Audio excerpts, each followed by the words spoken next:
Good evening, everybody. Welcome to the channel. I am Brian Lusk. Thanks for joining me. Normally, if I had a little bit more time, I would have whipped up an intro video showing off kind of the things I want to talk about, at least to start with, that are tangentially related to the war in Ukraine. In this case, we're looking at let's just say that Viktor Orban of Hungary is catching a little bit of flack over in the European Parliament. So let's go ahead and take a quick look at these. There's a couple of videos here I want to just play for you. Let's go ahead and get those fired up. What a speech, Mr. Orban, what a speech. You say you want democracy and you brag about your majorities in the Hungarian parliament. Yet since years, you only rule by emergency decree. Are you so afraid of democracy, Mr. Orban? You say you are for national sovereignty.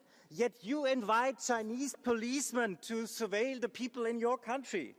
You say you want to stop migration. Yet you let Russian spies into our Schengen system and call it national card. That is what you're doing. Mr. Orban, you are not a patriot. You are just a useful idiot of Russia and China. That's the reality.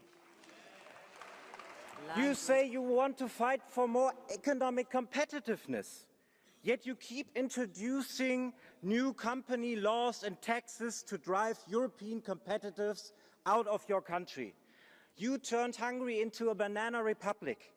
You robbed your population and enriched your family and friends. Under your rule, Hungary has become one of the poorest and officially the most corrupt country in the EU. Thank you. What a fraud. What a burden for your people. Mr. Orban, please step down to make Hungary Mr. great Kerner, again. Your time is up. Moritz, there's a blue card. Will you take it? Okay, I give the floor for a blue card to Ms. Roth-Nevedalova. Thank you very much. Madam Chair, I understand that this is a discussion about the priorities of the Hungarian presidency. Despite the fact that many of the speakers are speaking about their feelings and about the different facts, so they should be taken away the floor. But my question for Mr. Kerner is that, can you explain to me, please, how is it connected, the national discussion or national decisions of Hungarian Prime Minister of the Hungarian government with the presidency of the European Union? Because this is, I didn't understand very much from your presentation. How is this correlated or connected? And you didn't very much speak about the presidency priorities, which I would like to hear finally somebody in this room to speak about, because this is here is just the hearing of Mr. Prime Minister of Hungary and not the presidency discussion, which should be here. Thank you. Mr. Kerner, you have 30 seconds to reply. Thank you, colleague, for this question, because it's really good. Because it is connected. It should not be differentiated. If you are destroying the rule of law and European values in your country, if there's an Article 7 procedure in place and the rule of law conditionality applied to your country, that should make a difference. You should not make the school bully the school director, and that is what we did in the European Union. That is why this House called for the Council to change that. It could easily be done. We did it already. The Brits, they changed their council presidency. There should not be a council presidency when a member state is violating our fundamental principles. You have made That your is point. what it is about. Thank you, Mr. Kerner. I think I can best summarize that. Whoops, hang on. I think I can best summarize that by saying that principles matter. And Viktor Orban is not demonstrating the principles of freedom and justice and fairness and righteousness. He is definitely not showing the traits that you would want to be the European president or the prime minister of a country. Now, this was not the only call out for Viktor Orban. Dear colleagues, dictator, the European Parliament is the beating heart of European democracy. And this parliament is the arch enemy of autocrats like you. Mr. Orban, you're the most corrupt politician in the European Union. You and your cronies, you stole money on an insane scale.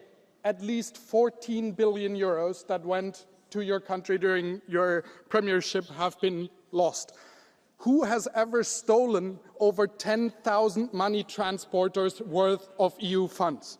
And the biggest trick you have played is that you distract people from your heist with hate against minorities, with propaganda about gender, with so-called peace initiatives. But this money was meant to fix roads, schools, and benefit the Hungarians. But instead, you build a football stadium in your backyard, you build palaces, and you have made your childhood friend Mecharos the richest man in Hungary.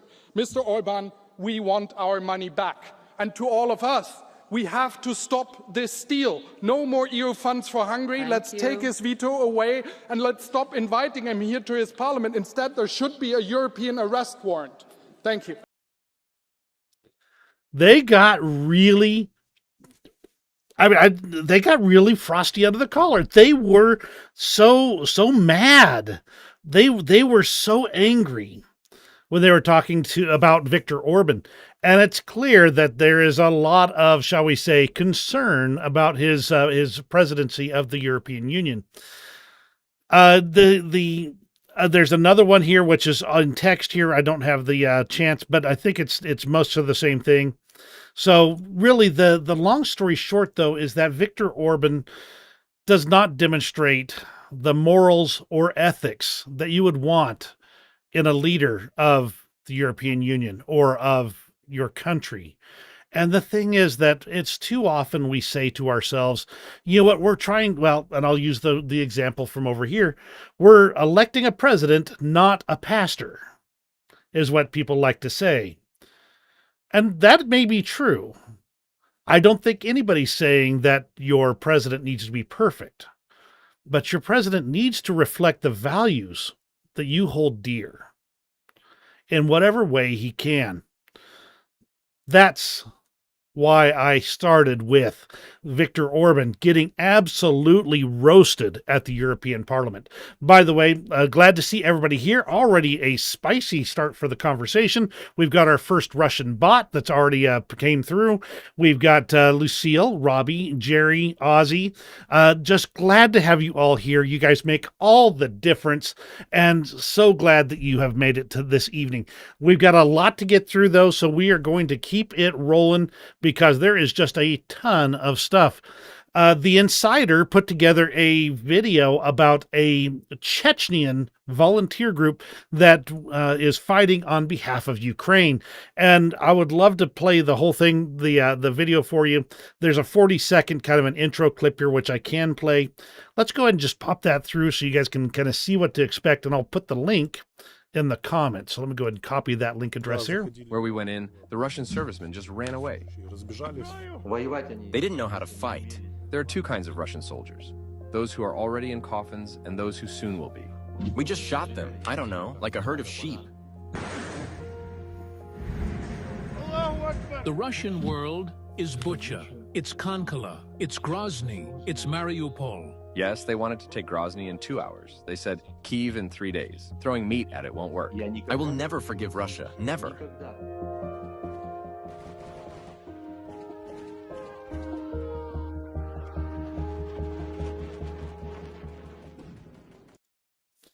Looks like it's going to be an interesting video. Drop the link in the description there. But understand that we often look at those who have been consumed by the Russian Federation, the Russian Empire, effectively, and say, well, they're Russians. The Chechens have been absorbed by Russia. But much like the people of Ukraine, where there are some that probably want to be Russian, the vast majority probably never did. Like Chechens here. These Chechens are fighting on behalf of Ukraine, not on behalf of Ramzan Kadyrov, their Ersatz leader over there. So interesting to see, and I definitely think that this would be something to, when you have time, check out. Then we get to President Joe Biden's recent commentary, and of course, journalist Jason J. Smart did add in John McCain's commentary here, which we've seen before on this channel here. And I'm going to have to rephrase what President Biden said here. They messed up in 2014 in Ukraine. That's why we are here. We messed it up. Barack never took Putin seriously. And the rest of that context is effectively by not properly stopping it when it was small. When the Putin's attempts were small, we have emboldened him. We have invited him to continue. As they say, anything that is not punished is effectively permitted. So that's how we have resulted in this. We messed up in 2014 because we didn't face it head on. And that's how this is going from here. Now, there's some other interesting things that are going on. The number one, we're starting to see reports that the D-74 has been reactivated into Russian service for use in Ukraine. This is a 122 millimeter field gun, is the correct term, I believe. And it was designed and I believe operated during World War II. Now, at this rate, I'm still waiting for those T-34s to be pulled out of the museum and sent to the front lines, but that's not happened yet. They're still sticking with their T-55s, which are not that much newer. Let's take a trot over to Feodosia. Now, there is a lot of this stuff has been just kind of tossed together, so it's a little out of order today, but let's go ahead and talk about it for just a moment or two. This is the oil terminal in Feodosia. Now, this oil terminal is a vital link in the logistics chain for Russia throughout all of Crimea. By striking this oil terminal, it affects to a great extent all of the fuel across all of Crimea in all respects.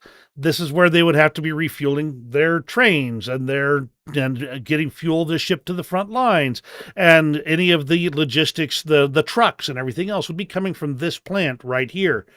With it currently on fire, last I heard it was still on fire after 3 days. With it on fire, this is obviously going to take this facility entirely out of the chain for the moment as it is. And now there's a lot of short videos and things like that. This is from yesterday showing the fire continuing to rage. Here's another video from a farther distance away. Now, the reports I'm seeing is that the strikes hit multiple places. So there were multiple separate fuel storage tanks that were hit. And the fires have grown larger, both destroying those initial tanks, damaging the ones around them, and then catching those on fire until they finally merged into one larger fire.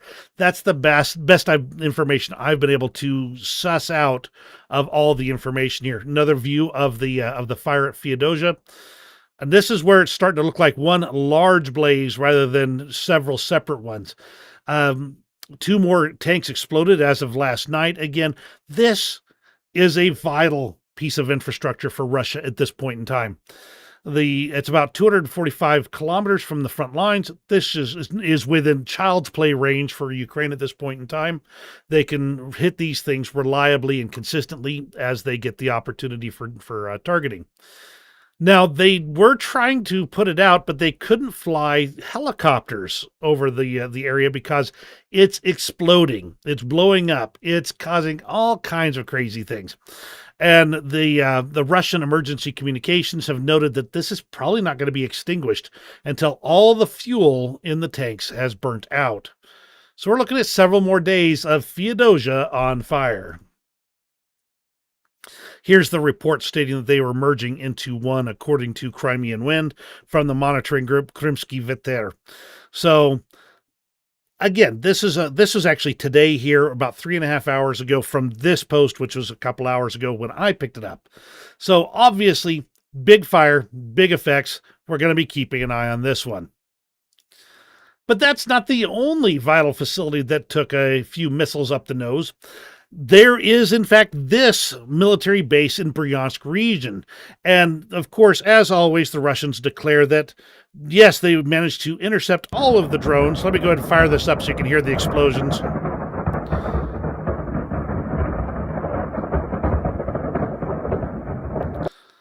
Yes, that's ammunition cooking off in various types there in Bryansk.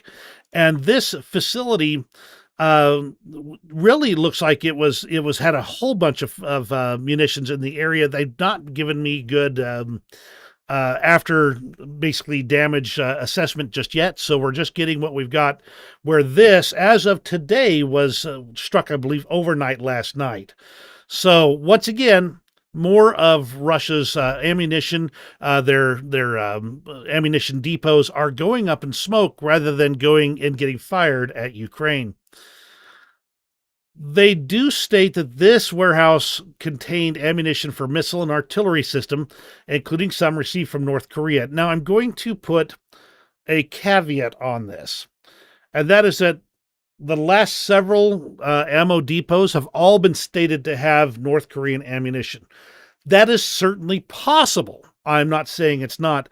I'm just saying it's feeling like there's a repeating theme to it. And so I want to make sure that I'm clear that I do not have that piece confirmed. I know that the ammo dump was hit. I know there are things going up in smoke, that it includes likely things like bombs, missiles, and artillery. Whether the North Korean stuff is there or not, I've not been able to get good confirmation on. Again, eyewitnesses, lots of stuff. I've already kind of heard the detonations. We don't need to hear those again. This is another view of that direction, and boy, was it going up. So that's another one. But we're not done yet. Or as they like to say, but wait, there's more.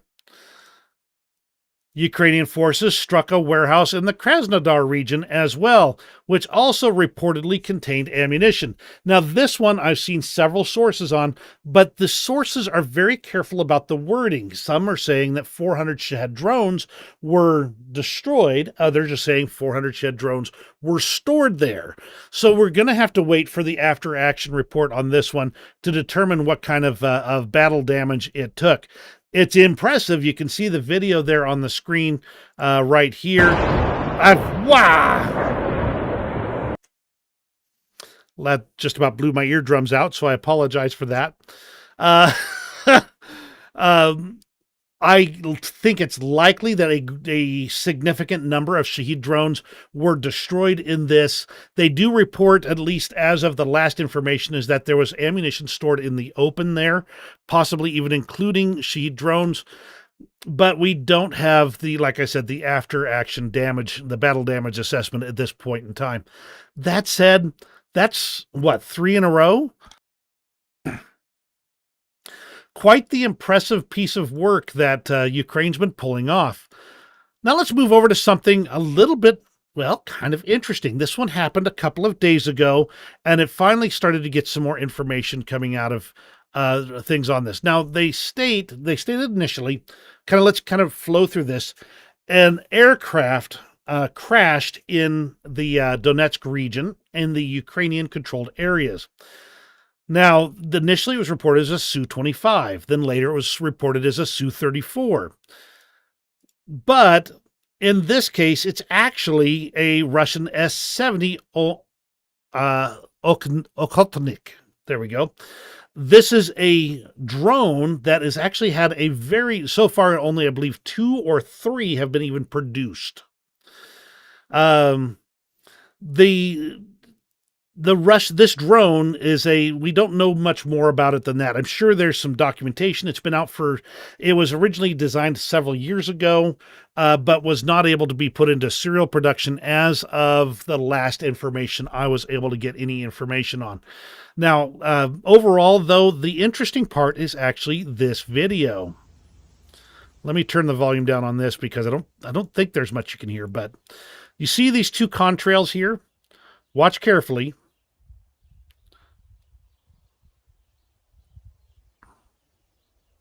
That's an air-to-air missile that directly impacts the drone.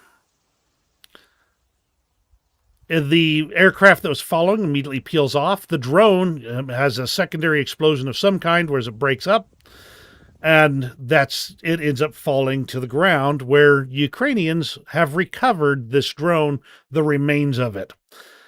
Now, let's go into the rest of the conversation. Some people are claiming that it was a Russian jet that shot down the Russian drone because the drone was reportedly no longer under control.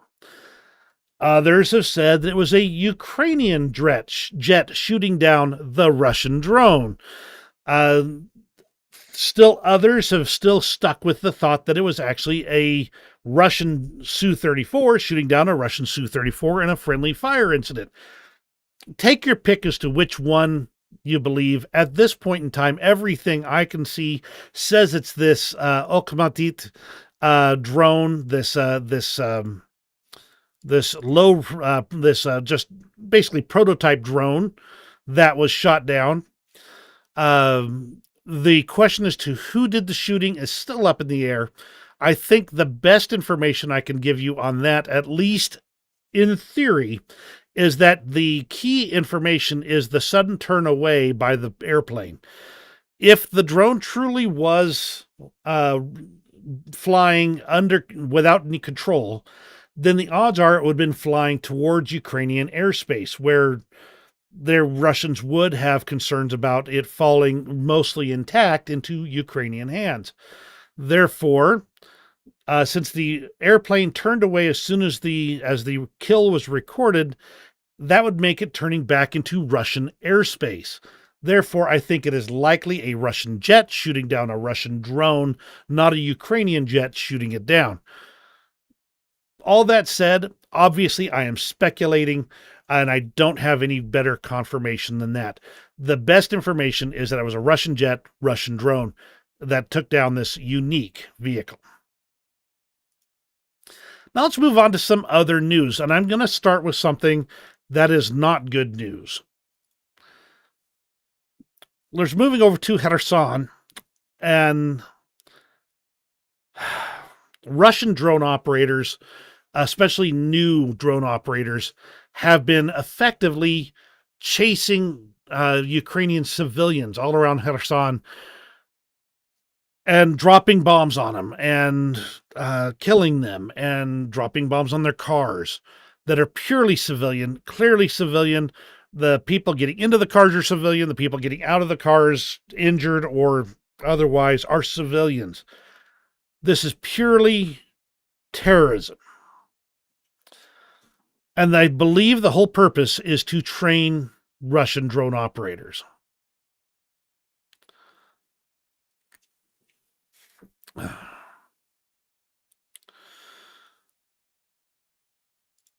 I've got to be careful because some of this footage is very sensitive, so I'm not going to play it. But this is why. This is why the Ukrainians fight so hard. Because they know that if Russia had come in, it would be torture chambers all over the place. It would be people being rounded up and herded off to Siberia or a gulag. And then gradually Russians would replace anybody that was Ukrainian in the place. And then when, of course, Russia doesn't get their way, what do? They resort to these terrorist attacks. A safari, a human safari. This video is of Russians, as they say, casually dropping grenades on civilians in Kherson. I'm going to have to pause this in a moment here. I know this for sure. Again, this is entirely for the purpose of upgrading their skills. I got to pause this one right here because I know what comes out of that car, and it's not pretty. But this is basically just combat training with civilian targets. Absolutely, absolutely mind-boggling how bad this is.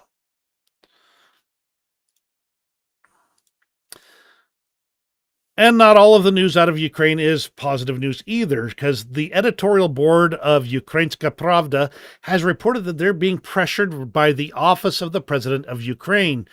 Now, the article here is from The Insider. They do talk for a little bit here and say there was a lot of non-public signals that were attempting to influence their editorial policy.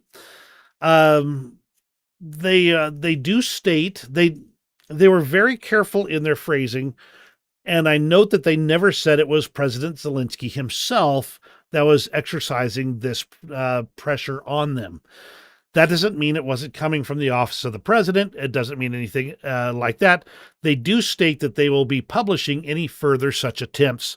So keep an eye on this one. This could have some legs, or it may end up being, as we call it, a nothing burger.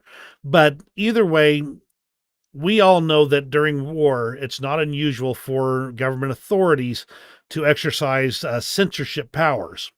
The U.S. did the same in World War II. Other nations did as well. This seems to be more of a pressure to report things in a certain light rather than just pure censorship. We'll have to see if more comes out about this. Just an interesting thing. You'll probably see it coming around a few more times in the future, would be my guess, I should say. Then there's this little tidbit here, and it's kind of hard to see. Watch about right here. This is a new drone with cluster munitions that Ukrainians are working on called Steel Hornets. So this should be another battlefield innovation that Ukraine is putting out in just the next little bit. We'll have to see how it works in practice. I mean, it looks like it's a big old shotgun is what it looks like to me. Now, I'm going to pause for just a moment here because I see there's some comments pulling in. Lucille, sorry for your hearing aids. Some of them have been catching me by surprise, too. Aussie states it came down in Ukrainian-held territory, the footage of the drone wreck floating around, and it sounds like it was out of control, and they were trying to take it down before it got to Ukraine, but failed. And then Aussie states, the odd thing is that means a Russian jet was over Ukraine-controlled land, the one that fired. I wonder why no Ukrainian manpads or air defense were trying to take out the Russian fighter as it's approached, crossed. It looked like it was at significant altitude. They may not have had the necessary assets to target and engage at the altitude in question. Don't know.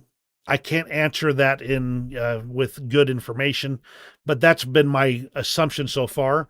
And they may have shot it down on the edge of Ukrainian territory near the front lines and hoped it would fall short of the front lines.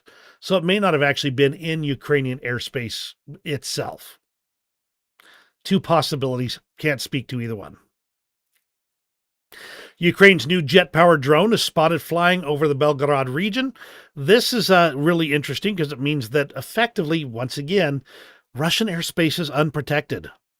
The Ukrainians are basically able to launch attacks onto Russian territory almost unopposed. But don't worry, according to the Russian Ministry of Defense, all drones were shot down. Now, this one reflects probably more of the financial circumstances of the war. When the invasion started, Ukraine basically put a moratorium on the export of all military goods. Everything was to be kept in country for the use of Ukraine. They're considering lifting that ban, not because they can't use the hardware, but because the Ukrainian defense industrial base could use the infusion of some orders so they can expand manufacturing and money so they can continue research and development. So this may be a change you may see in the near future, particularly about drones on production and supply. We'll have to watch this one as well. Russia certainly hasn't been holding back, though, with their own attacks. This is Odessa right here. Air defenses destroyed most of the targets that were attacking Odessa. As a result of the attack, the glazing and facade of a 9-story building were damaged without further fire. 5 people were injured. 3 of them were hospitalized in moderate condition, according to the chief Oleg. But there are positive signs overall that we're starting to see. President Zelensky says the battlefield situation creates an opportunity to bring an end to the war in 2025. In October, November, and December, we have a chance to move towards peace and lasting stability. The situation on the battlefield provides an opportunity to make this choice. The choice of decisive actions to end the war no later than 2025. He didn't spell out what that means. I don't blame him. I'm certain that we will eventually hear what the plan is that could bring this to fruition. The Ukrainian parliament has actually prohibited the mobilization of Ukrainians under the age of 25. Now, they can volunteer for the military. That's not a problem. But generally speaking, Ukraine has tried to keep their young men home as much as possible, either starting families or getting education or whatever they need to do, with the hope that they will be able to mediate or prevent, or at least reduce the effects of the loss of an entire generation effectively. Russia basically doesn't care. They'll just throw whatever they've got at it. And they've already started doing the necessary conscription down to 18 years old, though that's just for their normal territorial, their own normal conscription forces. They then have to sign a contract if they're going to get sent to Ukraine. But Ukraine's got to watch out, because if they don't manage this carefully, they may not have a future to come back to.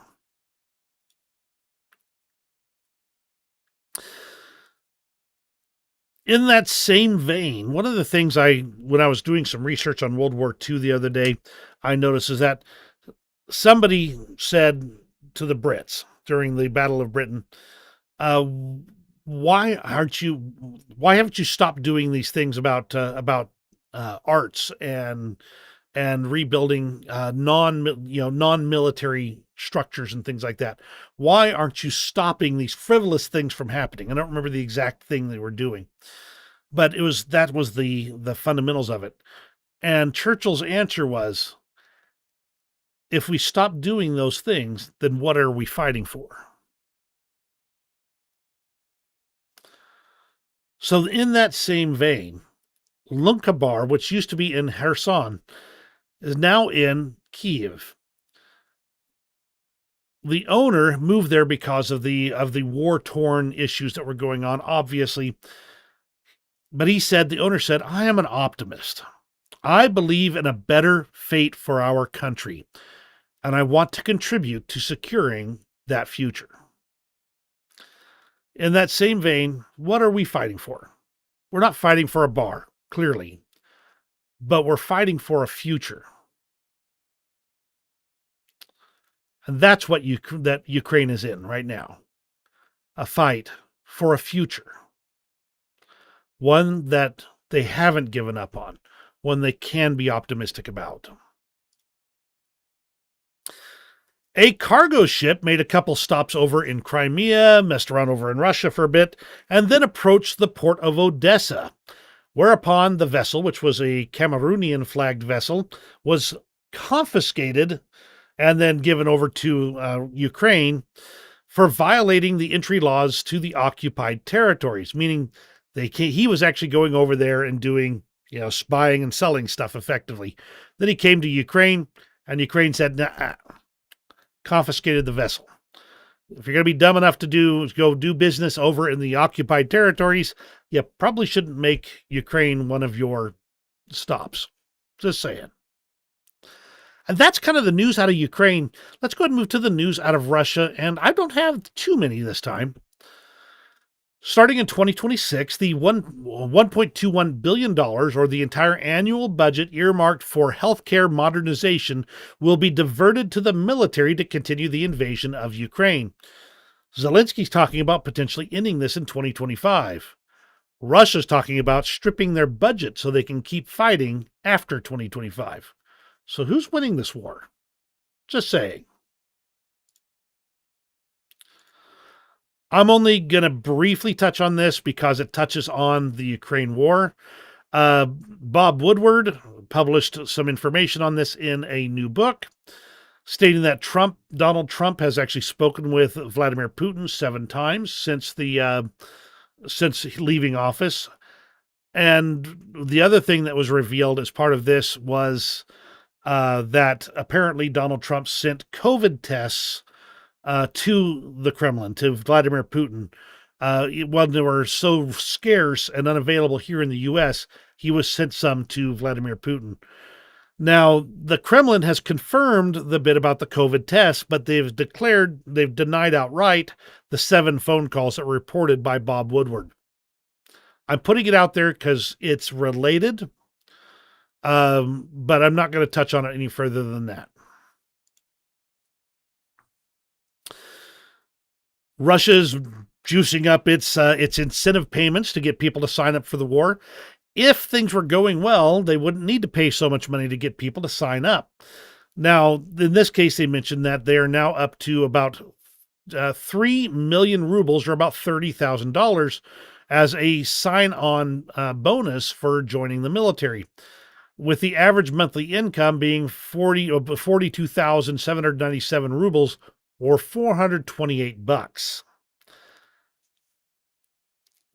As Igor Sushko states, Russia is running out of men faster than money, which should be concerning in and of itself. An acetone and biofuels warehouse was on fire in Norilsk as of 2 days ago. No report on the cause, but anytime there's like a chemical or a military-related industry or electronics, I always wonder how it got started on fire. You know what I'm saying? And like always, there's new embezzlement charges against another deputy defense minister, and this time Ivanov. He used Interkommerts bank loans. He embezzled 25% of the 200 million rubles used to purchase military ships for Kerch at an inflated price. So this is more corruption in Russia. In that same vein, Putin has purged 9 generals and colonels responsible for internal security. Here's the list. I'm not going to go through all the names. My tongue's already twisted enough this evening as it is. So what is the biggest challenge to replacing vehicles and equipment in the Russian military? It's not manufacturing. It's not procurement. It's not even supply chains. It's massive quantities of paperwork. Russia has lost huge amounts of materiel, weapons, body armors, radios, personal vehicles in the war in Ukraine. Its process for replacing them depends on masses of paperwork done by a single overworked officer in each battalion. So really, you might be able to get a replacement tank, but you're going to need to cut down a few trees to get the paperwork done in the meantime. Interesting that the bottleneck would end up being one guy who's overworked with too much paperwork.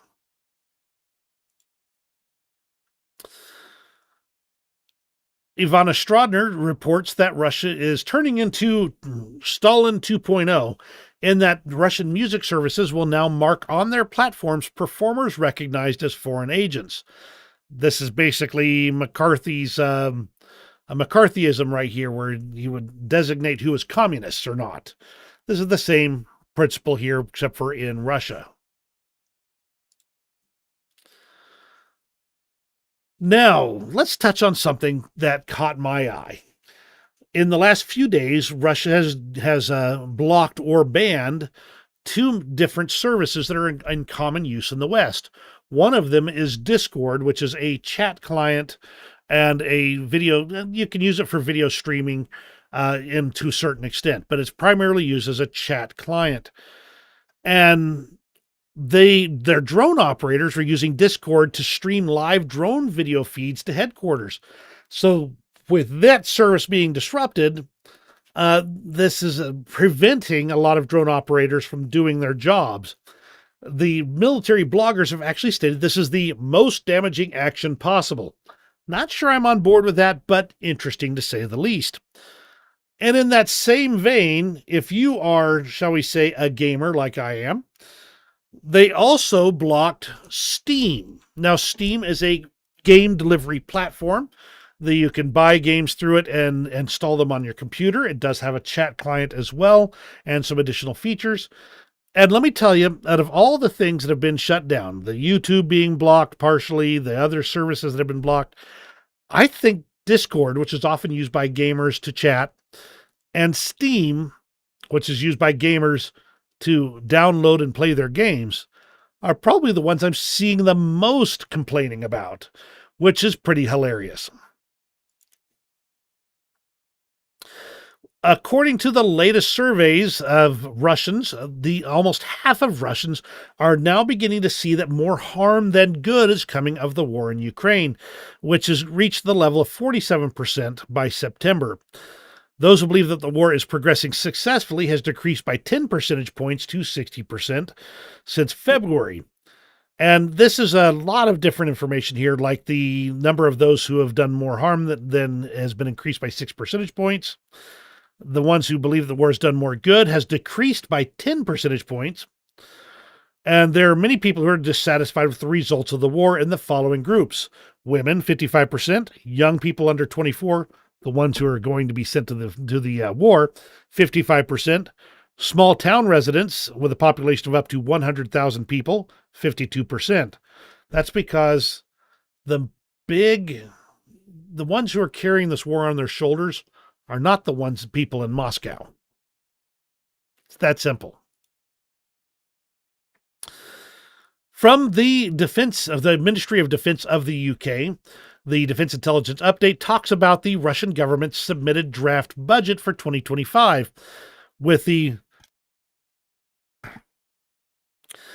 proposed defense budget having now been juiced up to 41.5 trillion rubles, which is about a 25% increase in spending on defense, and that would make it account for 32% of the 2025 budget, which before this invasion was about 14.5%.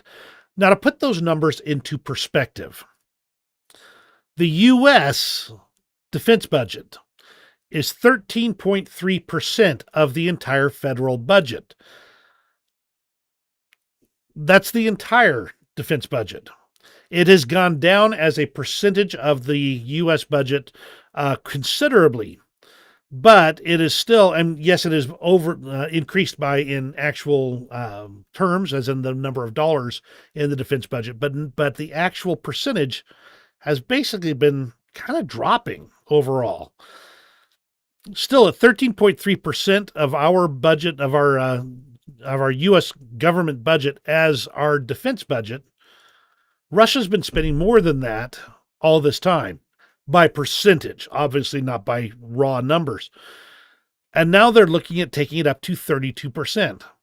This is not what a victor does. And then the next defense intelligence update from, I believe, the day before. The average daily Russian casualties killed and wounded in Ukraine has reached a new monthly war high during September 2024, with the average daily loss rate as 1,271 per day, compared to the previous monthly high of 1,262 recorded in May of this year. Again, Russia's on the move. They are in attack mode. They're going to be losing more troops. They were on the offense back in May, so again they would be losing more troops. But this is not sustainable for Russia. They're losing more troops than they are recruiting, even though they claim otherwise. All right, let's move on to international news for a moment. And before we get too far into it, I want to talk about Milton for a moment or two. The reason I want to talk about Milton is because everything about this disaster response from Helene and now Milton is loaded chock full of disinformation. I'm not going to claim to be the purveyor of all truth when it comes to what's going on with Helene and Milton. There's been enough crazy things going on that I just don't have a good explanation for. For instance, Blackhawks doing a low-level buzz over the top of a civilian relief supply cache and causing damage to it and things like that. But we've had the rumors go all the way from FEMA's nowhere to FEMA is stealing the goods to FEMA is incompetent, to which they may be, I don't know. But there's a lot of rumors and disinformation attached to these disaster responses. Everything I've seen has indicated that FEMA is active in the response. Whether they are effective at that is not my judgment call. I do want to state, though, that the whole thing that there was no FEMA response at all was entirely wrong. There are probably communities that are in fact cut off from access that FEMA does not have representatives going into. But these are the hills of North Carolina, where these are very independent people. The mountains of North Carolina, these are independent people who are able to do many things on their own and would be challenging to assist for their location anyway. I wanted to address that because the Russians like to throw disinformation in the middle of the mix. They want to create chaos and uncertainty in the U.S. So please do your research on all of the things that are going on. Make sure you're paying attention and double check things through some filters that aren't just your normal news sources. Make sure you're paying attention and doing the research, at least to a certain extent, because a lot of people that you may be relying on are dumping disinformation without even realizing it. And so I want to be careful with what I say, but just understand this is the best information I have.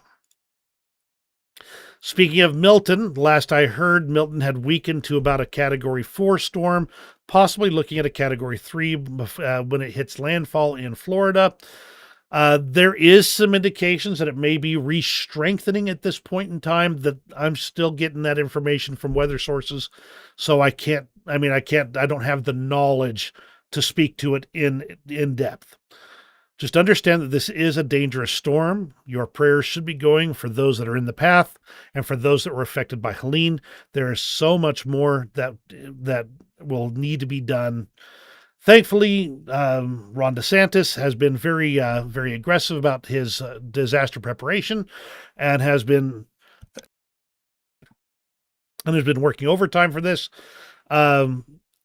The funny thing about that, and we're going to get into disinformation in one more time here. The funny thing about that is that there's a whole kerfuffle about Kamala Harris and calling DeSantis's crew.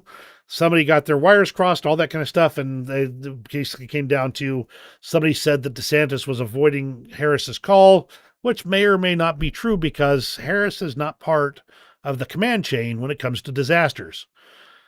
DeSantis said he'd spoken with Joe Biden, the president, and FEMA. Those are the command chain.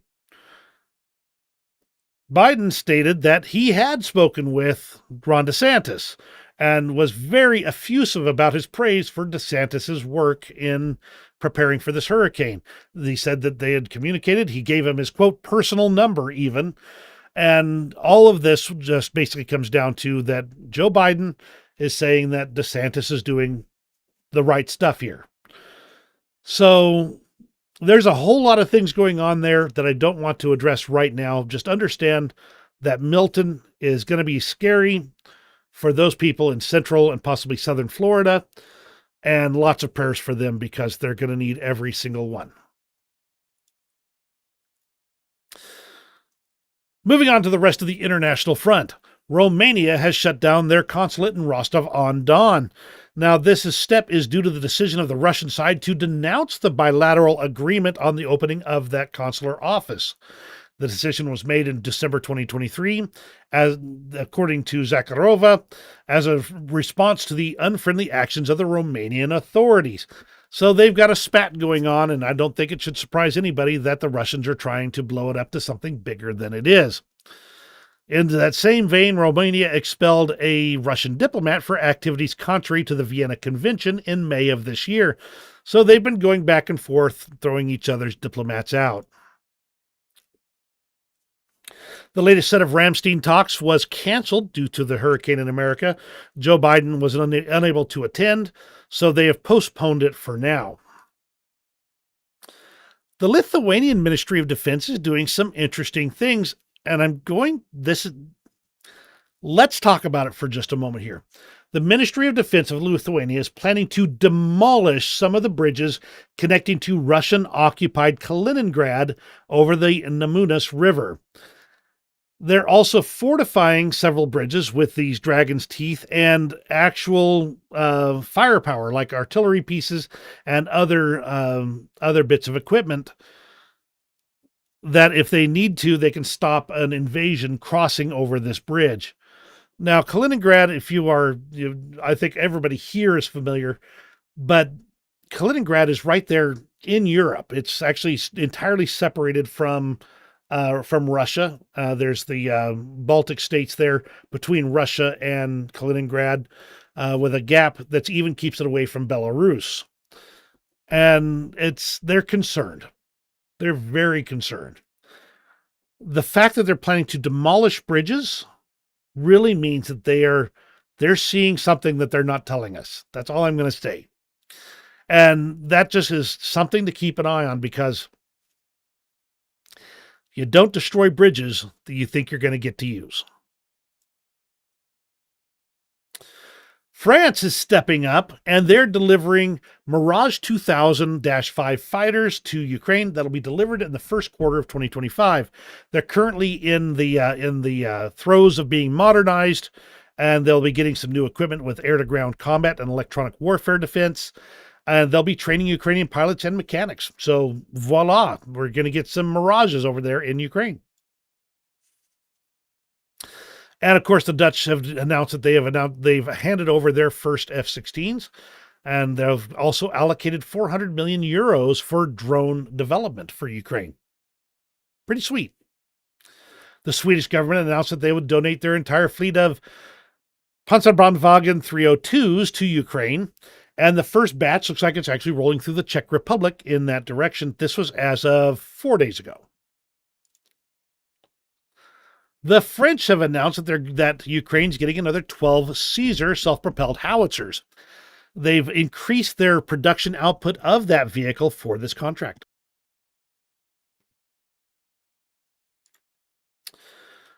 The European Union, and now I'm touching on this one because of a couple of reasons here. The European Union has voted to impose tariffs on Chinese battery electric vehicles. Now, it was a tough vote. 10 voted in favor, 5 voted against, 12 abstained. There's concerns there. So a couple of reasons I'm bringing it up. China's electric cars like to catch on fire. But more specifically, this could be protectionism, but I think it's more political than protectionism. Because I believe the European Union is getting concerned about China's influence in the European Union. 10 voting in favor, 5 against, and 12 abstaining. Now, these 12 might be getting a little bit of pushback from China. And if China can push just a few of these to change columns from unabstained to voting against, I think the European Union is a bit fractured right now. And the concern I have is that when they're united, they're pretty much unstoppable. But Europe is anything but united right now. You can say the same about the United States, too. A Chinese anti-drone system is spotted in Iran. And this is what the concern starts to get with. China what side is China really on? That's all I'm going to say. They like to give lip service, but they don't want to give up on the things that are causing trouble with everybody else. Ukraine and Croatia have signed an agreement on long-term support and cooperation, including defense, humanitarian demining, and the rehabilitation of children and wounded soldiers, the reconstruction of Ukraine, and European integration. Awesome. Good job for Ukraine and Croatia. This one caught my eye, though. Reuters is reporting that Ukraine is planning to organize a peace summit with Russia at the end of the year. Note that we had that earlier bit about Zelensky saying that with the right actions on the battlefield, they could potentially end this war in 2025. Very interesting in context of this. So I'm asking, and I'm going to put this to you. What conditions are changing to where Ukraine sees it as advantageous to organize a peace summit with Russia involved? I'm not going to make that call right now because I've still got a lot more research I'm going to have to do, but I'd love to hear your thoughts. If you have any ideas as to why at this point it would be a good time to do this, let me know. Germany last week delivered an Iris-T SLM air defense battery to Ukraine along with 2 launchers.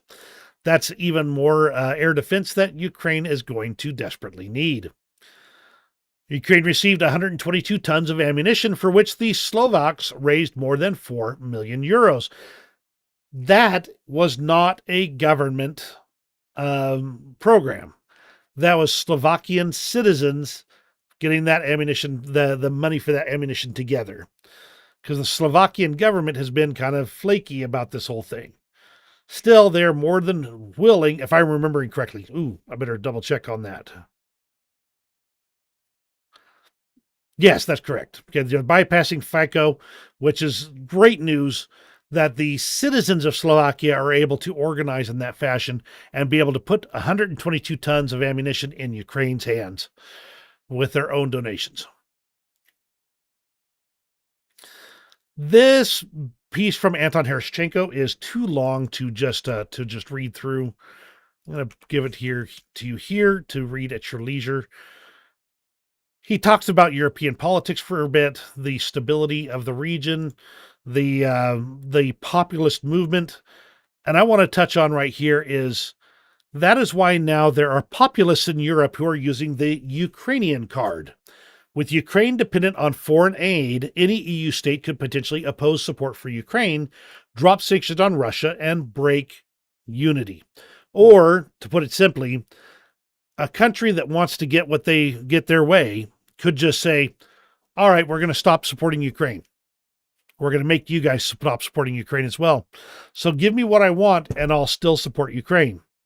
This is almost the exact same thing that the Longshoremen Union tried to pull by doing their strike. They said they were going to cripple the U.S. And yet, Ron DeSantis, and I'm sorry to keep touching on Ron DeSantis here, said, I'm going to send my National Guard. They'll reopen the ports and keep on trucking. And the day later, all of a sudden they had a deal. And it wasn't the one that the longshoremen were expecting. A lot more negotiation. That's basically delayed at this point in time. But overall, that's what we're seeing here is that countries are starting to see that they can use the Ukrainian card to gum up the works to get what they want. And that's when they start playing politics for this. In an interview with Fox News, Finnish President Alexander Stubb named 4 conditions for peace for Ukraine. Territory. All territories along the 1991 border should be returned to Ukraine. Security guarantees. Ukraine should be accepted into NATO or receive similar specific security guarantees. Punishment. Those responsible for the SMO must be punished, and not only the master of the Kremlin, but all those who were involved. 4. Compensation for damages. Full compensation for materiel and other losses.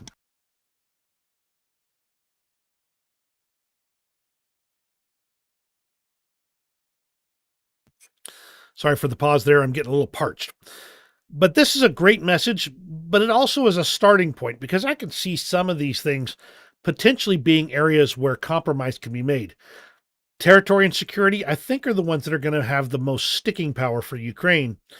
But punishment, that's an area where I think there might be some flexibility. I don't like it. I think it is unjust. But it is an area along with compensation where there could be some ground where they could negotiate. I don't like it, but it's a possibility. If they start negotiating on 1 and 2, that's when you'll know that things are not going well for the peace talks. 2,300 Ukrainian soldiers are being trained in France as part of a new brigade. The French military is training and equipping Ukraine's On the Kiev brigade in France, the first instance of a foreign country training a Ukrainian brigade on its territory, he said. great to see that the French are jumping in to give that training. And after all that, let's go ahead and jump into the front lines. Now, when I get done with the front lines, I'm going to go into some extras. A lot of these are related to the war, so you might want to stick around for them, but some of them are just cute and funny. Some of them are a little bit more serious. But for now, let's go ahead and get into the front lines. And we'll start off with a good overview of what's going on the front lines. The Kursk region has not seen any significant changes in the last few days. The Russians have claimed a few things that have been, shall we say, questionable as far as accuracy goes, but no major changes in Kursk. Likewise, no major changes in the last few days over in the Kharkiv area near Volchansk. There was a little bit of Ukraine recapturing some territory right outside Staritsa. There we go. But otherwise, the area has been generally static for a few days now. Moving over to the east of Ukraine near Kyiv-Sharivka, the Russians have been kind of doing a little bit, just kind of right in here, a little bit of an advance right here, just over the last couple of days, but no major changes. There was something right in this area near Nevsky, if I remember correctly. What is it? Nope, or is it farther south?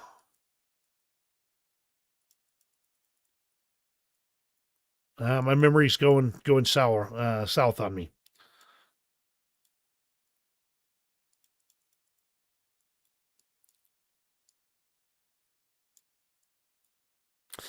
Toretsk, however, I do know there were some changes. Looks like the Russians are trying to maneuver around Toretsk and potentially encircle it like they've been trying to do lately. There was a little bit of movement over here, right in this area here, near Sukharine. There we go. So just kind of a broad push. This may be just an adjustment as to who's actually controlling what. Was there a change here? I don't think so. Now, Volodar, as you know, was captured just the other day. You can kind of see that change right there. Not a big one as far as territory goes, but still not wonderful. And Zolota Niva has also got a little bit more Russian presence there. It's not a large location, so not much there. The other area that's getting kind of different is this area near Robotina. Now, this is probably old information from what I'm seeing, because you can see this is a huge change. My guess is not that there's a new offensive, but that they just haven't updated this line for a while. And there was this kind of little weird thing that happened over at Kamyansk here. Just a little gray zone ad, possibly something new happening, but it's not clear just yet. I've got a little bit more on that in a bit. So that's kind of the overall situation on the front lines across the entire nation there. Let's go ahead and continue on. The governor of Belgorod region has announced the entry closure as well as evacuation of Petrovka and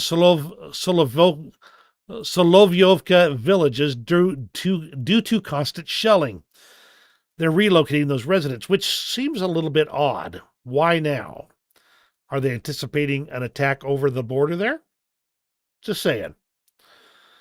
A German major general has reported that Ukraine's increased production and import of artillery shells has reduced Russia's superiority in artillery from 8-1 to 3-1, which is pretty darn impressive, especially with drones being produced in such huge numbers. They're also saying that recruiting is improving significantly, and since early this year, they have increased by a 5-digit number. So there you go. At least according to a German major general, there are some aspects that are looking up for Ukraine. These always kind of make me laugh. The Russians claim they destroyed another Patriot system southwest of Dnipro. But if you watch the video, you see that it was clearly a miss. And why Russia publishes these miss photos, I will never understand. But in the end, they claimed another one, and I'm not seeing any evidence that it's true. This is one of the defenders of Ukraine in the Volodar area, or from the Volodar area. You can see on her face that she is just absolutely exhausted and finally just lays down on a bench to get some sleep. Tough fighting for those people over there.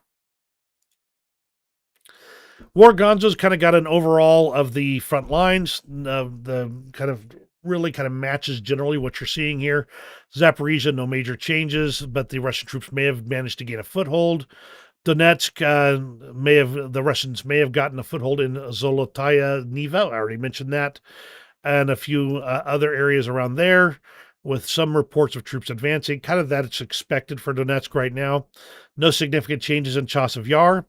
And same thing with Kursk. No significant changes on the ground, though lots of fighting going on. I like to bring in the Russian perspective once in a while, just because it kind of keeps me honest, if you know what I'm saying. Now, Russians announced that they had captured Kamiansk.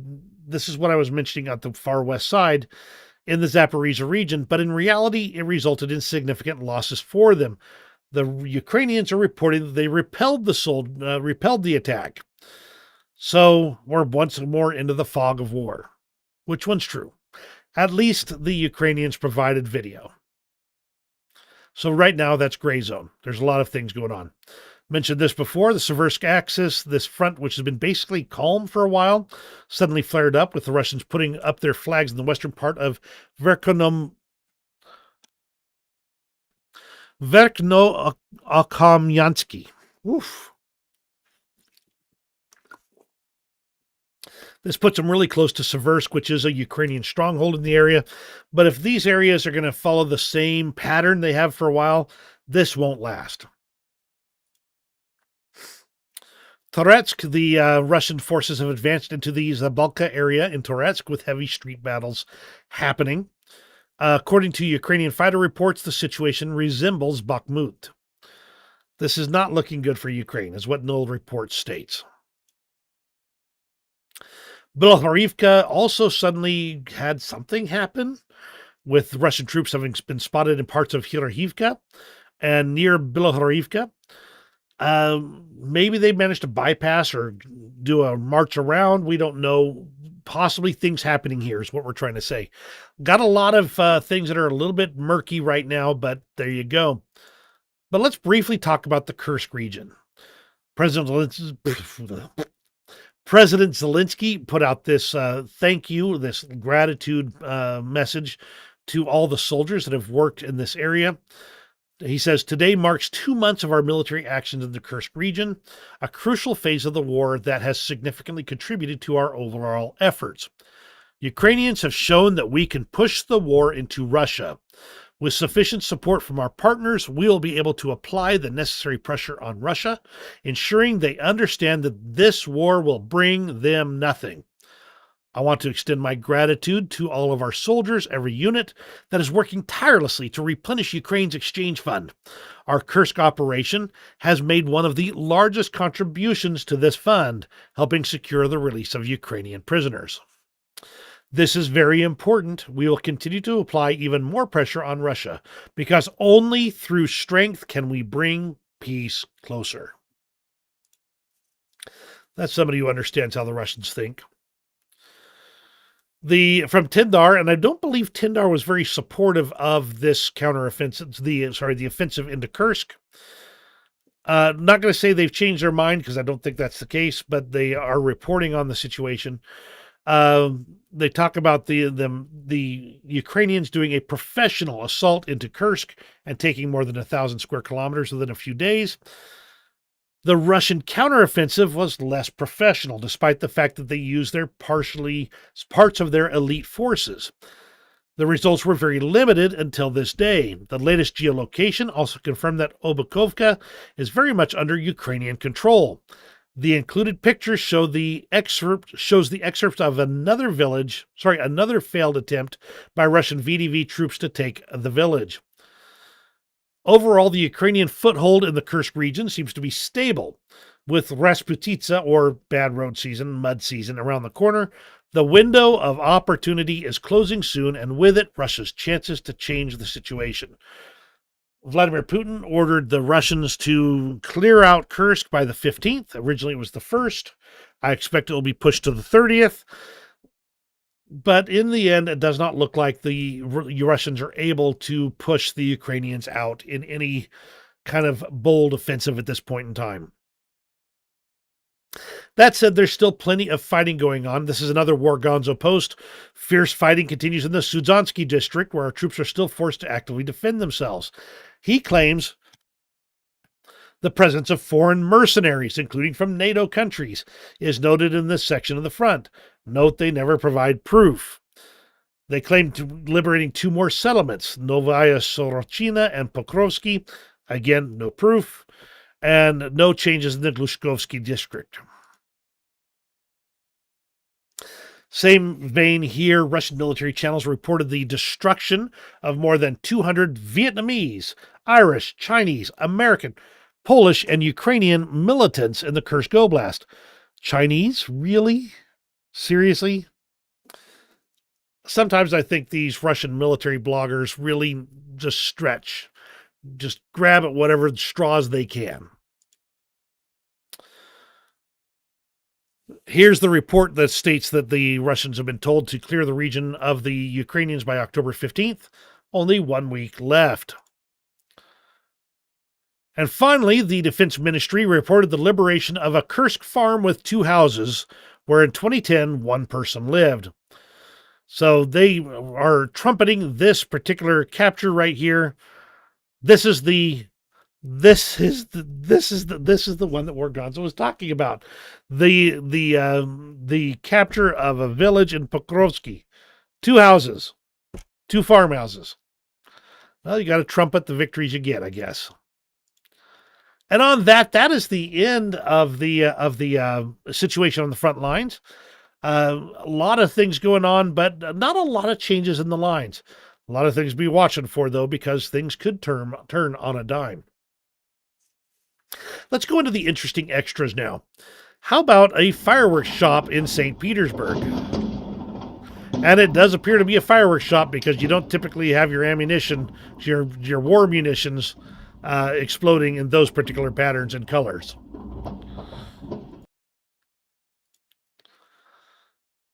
Russia Today has made a new project, Putin Speaks, translating Putin's major speeches in English using AI.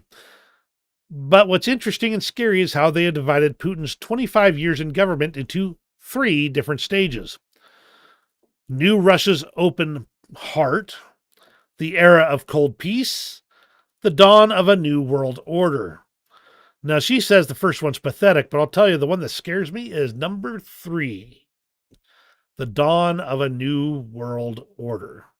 There is so much symbolism associated with those words. I don't like it at all. Now, this one, I don't know if this is real or AI, but I think it's hilarious. From Ivana Strodner, my barista understands foreign relations better than 99% of Western policymakers. Her coffee or latte with a tank right in the top there. Cute. Very cute. Now, I mentioned before about disinformation associated with Hurricanes Milton and Helene. According to the 780th Military Intelligence Brigade, Russia, China, and Iran intend to stoke false election claims, which officials are warning foreign efforts are underway to undermine American democracy and will continue after Election Day, according to U.S. intelligence officials. Again, I recommend everybody spend some time, vet your sources, double check things, and make sure what you're receiving is something you can believe and is rooted in facts to the best of your ability. I don't like to say that because it implies so many negative things. But I don't trust any of the sources flat out that I use every day. I check them against multiple others. It takes time. But more importantly, when I get to the point where I'm telling you about it, I am either confident in the information enough to report it, or there is enough information there that I can at least report the existence of the information with an appropriate disclaimer if needed. by and large, if I'm telling you something, I'm comfortable enough that it is true that I can report it with confidence. From central Ukraine, a Ukrainian Hawk surface-to-air missile leaps out into the night sky, slamming into a Russian Shahed 136 attack drone. As OSN Technical states, most Hawks given to Ukraine are Cold War veterans, finally engaging Russian aircraft after decades of waiting. Now, how about this video from 2015? Notice anything unusual about Crimea and southern Zaporizhia and Kherson? Why, yes, this is back in 2015. It was clear that Russia was already planning the annexation of a large part of Ukraine years before they made their official invasion. Right off the map from their own channels, their own information. Anybody who says that Russia never planned this is full of it. Russian propagandists have been talking about a big war between Russia and NATO countries. They're already preparing their population for food rationing and that teenagers will have to make shells. And this is just preparing the people for a larger and more horrible war in Europe because we didn't stop it when it was easy. The cost of stopping the dictator gets more expensive every single day. Of course, it's not good enough for Russian propagandists to talk about huge wars with NATO. Why, they've got to talk about destroying dams, bridges, the railroad station. Everything must be destroyed in Kyiv. We don't have to be kind. Yeah, that's some real negotiating power right there. From the Kyiv Independent, the West's failure to deter Putin's military ambitions is a direct result of its persistent belief that a show of goodwill can disarm a leader who values strength above all, according to Julian McBride. And there's the part that falls down. This is the point at which it's clear that we in the West don't understand. And I'm going to use an example here. In the last few days, a kitten turned up in our basement.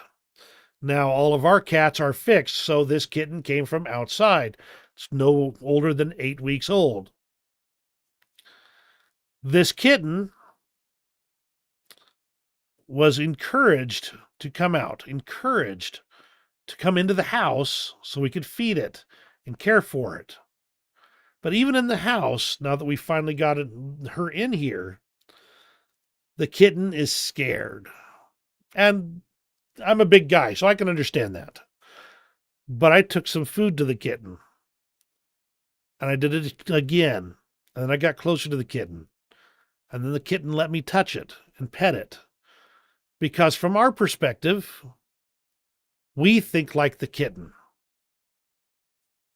We in the West think that if somebody's showing us goodwill, if somebody's showing us positive things, well, that person is a good person.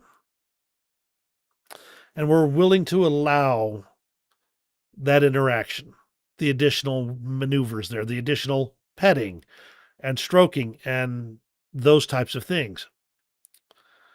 Contrast that with the angry junkyard dog, the one that's been trained to attack everybody. He knows nothing but the beating of his owner, and that is the only thing he understands. We think like kittens. Vladimir Putin thinks like a junkyard dog. He understands force and strength, not goodwill. We gave Russia food to keep them from collapsing outright in 1991 when Russia actually collapsed and was falling apart. We, the United States and the West, propped up Russia to keep them from disintegrating into dozens of squabbling little countries. Because we think goodwill goes the distance.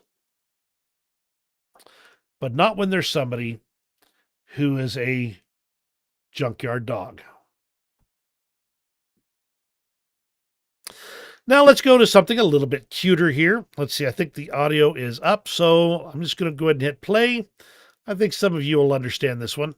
Just got this thing ceramic coated and water don't even stick to it now. Just got this thing ceramic coated and water don't even stick to it now. Just got this thing ceramic coated and... Sorry, I gotta pause it. When I saw that video the first time, I was like, oh, hey, ceramic coated. And then this water bottle goes, and I just cracked up. It was hilarious.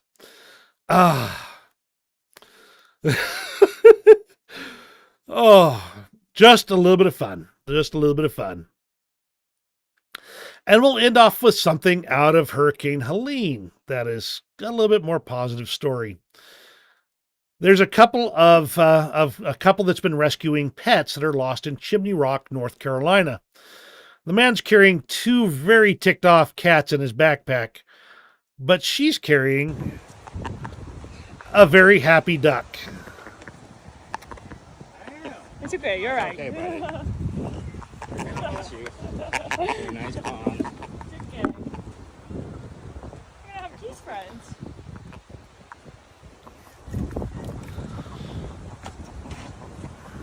Okay, I got this.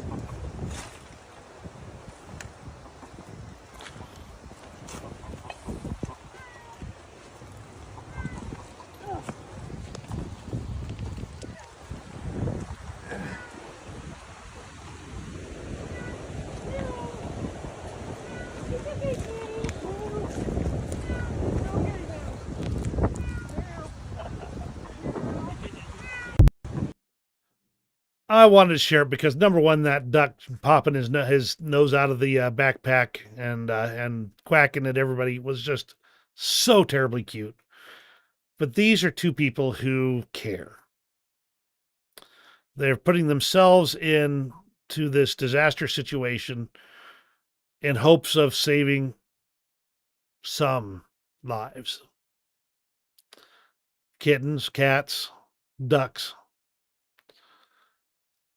This is the heart of America right here. This is when we shine as a nation, where our true spirit shines through.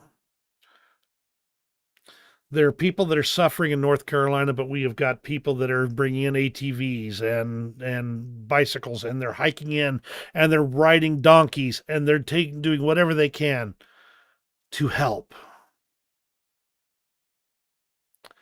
America is amazing. And don't let anybody ever say anything otherwise. That doesn't make us perfect, but man, are we amazing. And that's everything for today. Thank you very much for joining me. Glad to have you here. Always happy to have you on board. You have a great rest of your day, and we will see you on the next video.